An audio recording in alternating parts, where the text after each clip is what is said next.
Hi everyone, this is Carolyn Speaks, the state of our world, on Wednesday, August 11, 2021. So what is it? Good, bad, or indifferent? All three, I'm afraid. What are the headlines for today? Okay, here we go.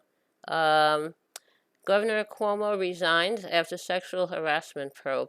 Critic says he is still gaslighting New Yorkers.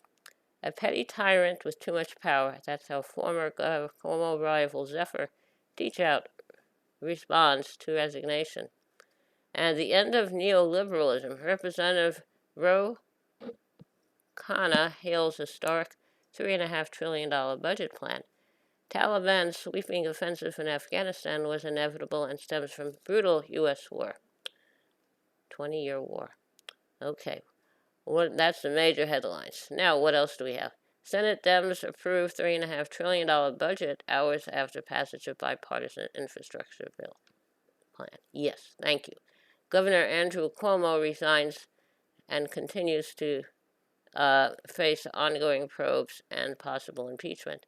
Cases spike in Tacoma ICE jail. Texas counties can bypass mask mandate ban as Delta coronavirus cases surge. There's 2 lawsuits were filed that allows Texas counties to do that, to have a mask mandate.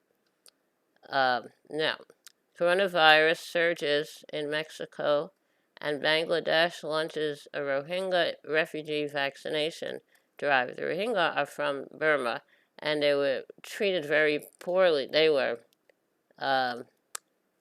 treated very poorly, and then they were basically driven out. Their homes were burned. They were assaulted. Women were raped. So they fled to Bangladesh because the Rohingya are Muslim and Burma is a Buddhist country. Okay, now, Taliban claim more territory, seizing 3 more Afghan cities. Never should have had an Afghanistan war, or an Iraqi war, or a Vietnam war. Ethiopian Prime Minister calls for citizens to join fight against Tigray forces as humanitarian disaster grows. U.S. appeals ruling that blocked Julian Assange's extradition. I'm not a fan of Julian Assange. I'd like to see him pay for his crimes. Algerian wildfires kill 42 people as severe drought in Chile threatens crops and water supply. World is on fire.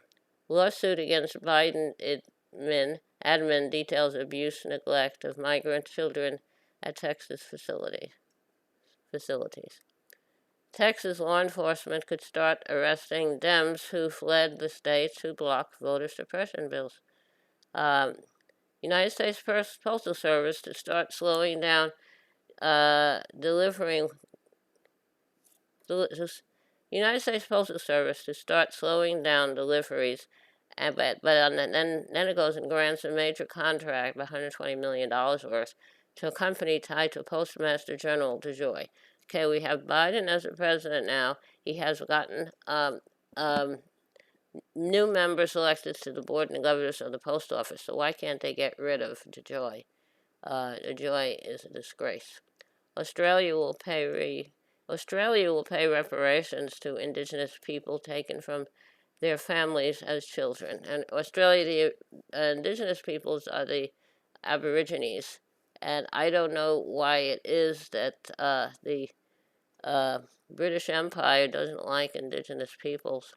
They wanted to wipe out the Indigenous people's culture and turn them into little Christians.